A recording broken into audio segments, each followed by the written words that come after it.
नमस्कार मित्रों, फिर से स्वागत है आपका अपने YouTube चैनल हिंदी की पाठशाला पर।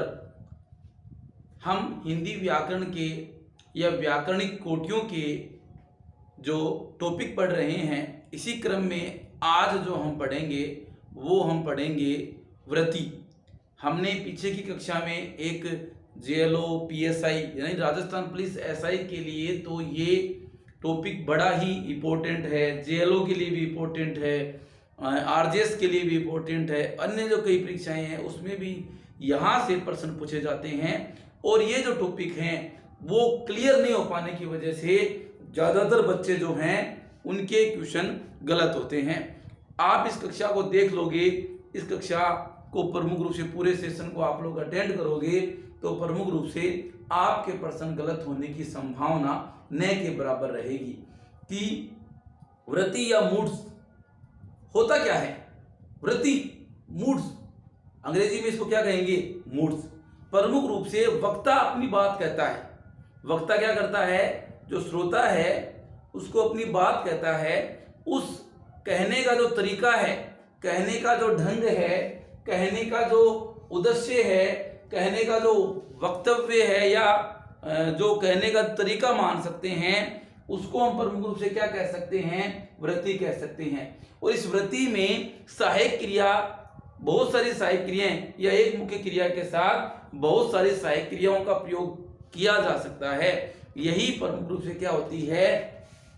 व्रति या हम लोग मूड्स है वो कह सकते हैं। देखिएगा, ये व्रति के जो रूप है प्रमुख रूप से 8 रूप है वो माने गए हैं। इन्हीं 8 रूपों को हम आज एक तरीके से पढ़ने का प्रयास वो करेंगे और आगे की परीक्षा में 1 या 2 क्वेश्चन, हर परीक्षा में जहाँ पे ये सिलेबस में है वहां से 1 या 2 क्वेश्चन पूछे जाने की संभावना रहती है। देखिएगा, सबसे पहले आज्ञार्थक, जैसा कि नाम से स्पष्ट है, आज्ञा हो सकती है, अनुरोध, चेतावनी, निषेध, प्रार्थना, ठीक है। इस प्रकार के जो प्रमुख रूप से वृत्तियां होगी वो प्रमुख रूप से किस में आ जाएगी? आज्ञार्थक वृत्तियों में आ जाएगी। यानी इसको हम कहते हैं रिक्वेस्ट ऑर्डर। यानी रिक्वेस्ट का मतलब होता है प्रमुख रूप से निवेदन, भी प्रमुख रूप से इसमें आ सकता है। कि देखिए, आज्ञा, अनुरोध का मतलब क्या होता है? प्रमुख रूप से अनुरोध करना, किसी से अनुरोध करना, रिक्वेस्ट भी आप मान सकते हैं। रिक्वेस्ट ऑर्डर वही होता है, निवेदन जो है वो प्रमुख रूप से इसमें आ जाएंगे। मूल क्रिया से अलग, देखिए मूल क्रिया से अलग जो सहायक क्रिया होती है वही प्रमुख रूप से आज्ञार्थक वृत्ति के रूप में लगती है। तू यहां से चला जा, जैसे तू यहां से चला जा, ये क्रिया के रूप में होती है। देखिए, क्रिया की अपनी एक वृत्ति होती है, तो ये प्रमुख रूप से क्रिया की वृत्ति होती है। तू यहां से चला जा, तो इस वाक्य में क्या हो जाएगा?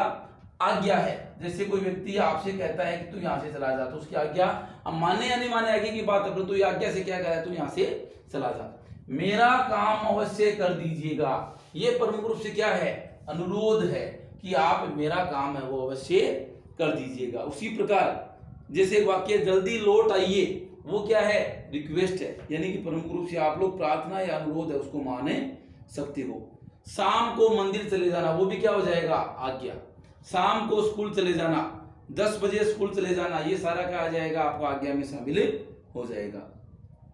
आप मुझे चीनी दे देंगे, जैसे मैं कहता हूं आप अपने पड़ोसी के पास जाते हैं और कहते हैं कि आप मुझे चीनी दे दीजिएगा या दे देंगे, तो वो क्या है? रिक्वेस्ट है, निवेदन है। इस प्रकार की जो वृत्ति है वो क्या कहलाती है? आज्ञार्थक वृत्ति कहलाती है। उसके बाद देखिएगा इच्छार्थक वृत्ति।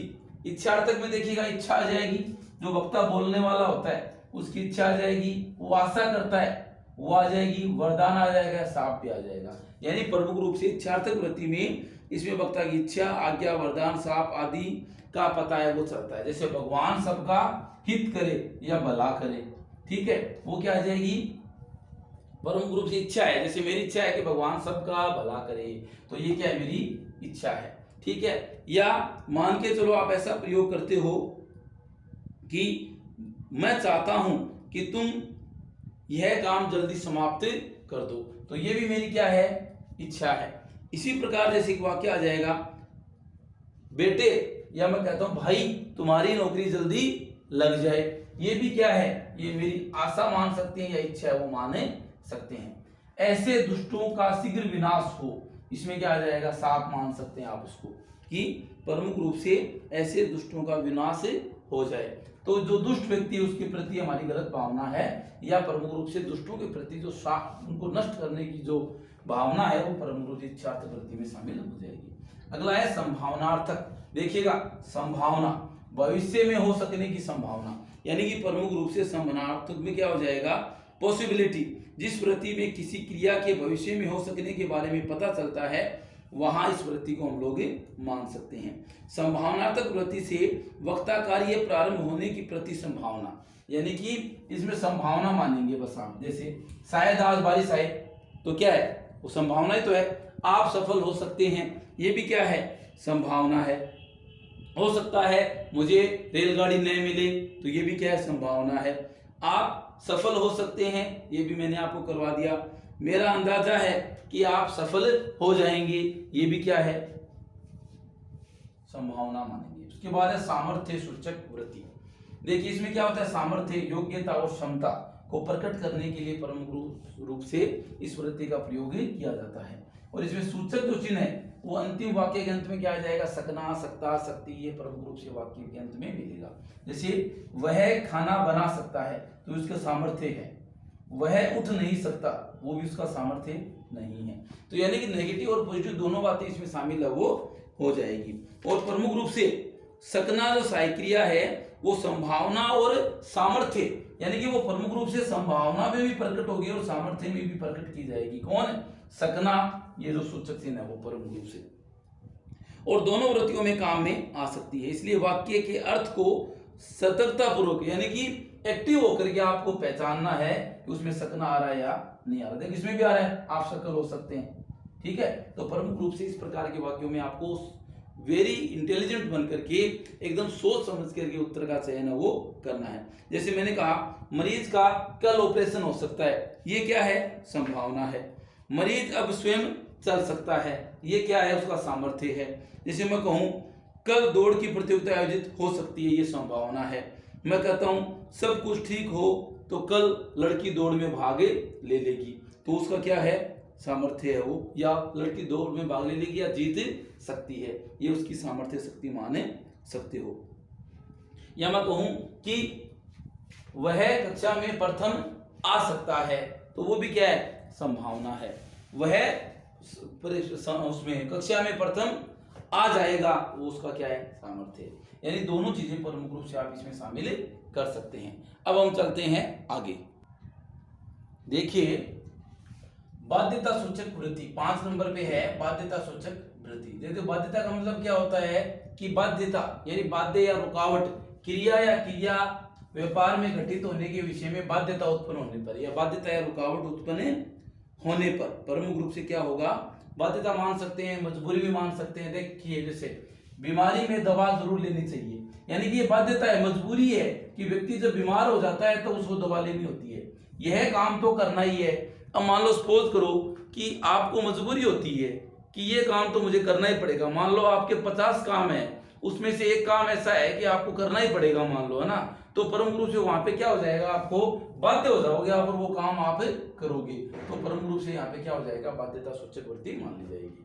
उसके बाद निश्चयार्थक, यानी इसमें क्या होता है, व्यक्ति निश्चित होता है, वक्ता के निश्चित भाव की मानसिक अभिवृत्ति, यानी वक्ता यानी प्रमुख रूप से बोलने वाला होता है। कोई भी व्यक्ति आपको कहे कि भी ये काम तो अब ऐसे नहीं होगा, यानी कि प्रमुख रूप से निश्चय हो जाओगे आप। जैसे मान के चलो 8 बजे कोई ट्रेन है वो जाती है और आपको 7:55 है वो घर पे ही हो गए हैं और आपको रास्ते में जाने में 10 मिनट लगेंगे, तो आप अंदाजा लगा सकते हैं कि भी मुझे वो बस या ट्रेन है वो नहीं मिलेगी। तो प्रमुख रूप से आप निश्चित हो गए हो कि वो चीज अभी नहीं होगी। देखिए जैसे अब बस नहीं मिलेगी, वही बात है।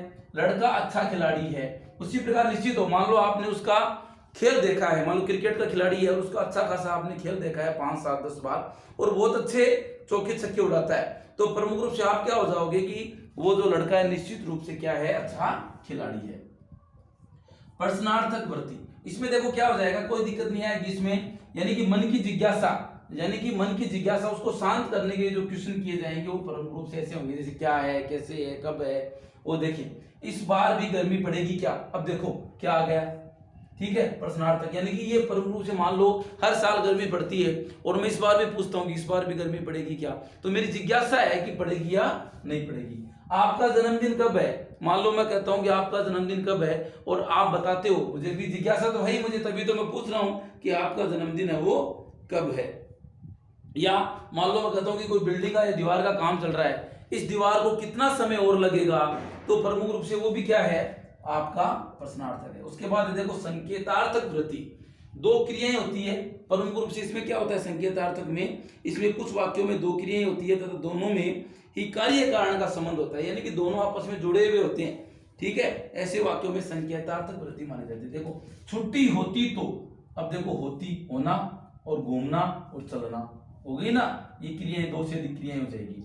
यदि तुम, देखो यदि तुम पढ़ते तो पढ़ना, सफल हो जाती होना, यानी कि दो क्रियाएं आ जाएगी और आपस में जुड़ी हुई होगी, यानी कि एक का कारण और एक का कार्य और एक का कारण, यानी कि एक चीज नहीं होगी तो दूसरा उसका कोई ना कोई उसका कारण आपको नजर उसमें आएगा। यानी कि छुट्टी होती तो घूमने जाता, पढ़ता तो सफल होता, यानी कि दोनों चीजें आपस में डिपेंडेंट है, यानी एक में कार्य और एक में कारण का संबंध है वो स्थापित हो रहा है, इसलिए इनमें प्रमुख रूप से संकेतार्थक वृत्ति है वो माने सकते हैं।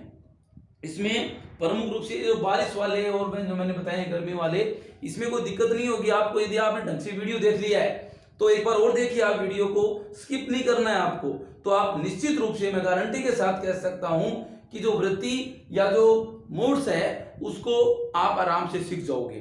फिर भी कोई शंका आपके मन में है तो आप प्रमुख रूप से मुझे कमेंट बॉक्स में जाकर के अपना कमेंट है वो बता सकते हैं और उसका शंका आपकी जो है उसका समाधान है मेरे द्वारा कर दिया जाएगा।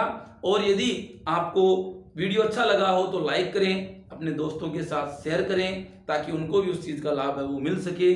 और उसके बाद यदि सब्सक्राइब नहीं किया है, आप लोग वीडियो तो देख लेते हो, लाइक भी कर देते हो, शेयर करते या नहीं करते हो मुझे इस चीज से इसका पता नहीं चलता, परंतु आप सब्सक्राइब नहीं करते हो। सब्सक्राइब करने का अपना क्या जाता है, सब्सक्राइब कर देंगे तो अपनी ये परिवार जो है अपना हिंदी पाठशाला का जो परिवार है वो बढ़ेगा, और बढ़ेगा तो आपको जो चीजें हैं वो अधिक मात्रा में और अधिक अच्छी क्वालिटी में आपको मिलेगी। वैसे मैं मेरा 100% देने का प्रयास कर रहा हूं और देता रहूंगा। आपकी जो ज्ञान राशि है, ज्ञान सीमा है वो अनंत होती है अपनी, और उसको हम अनंत की ओर जाने का प्रयास है वो करेंगे। मिलते हैं नेक्स्ट वीडियो में, तब तक के लिए धन्यवाद।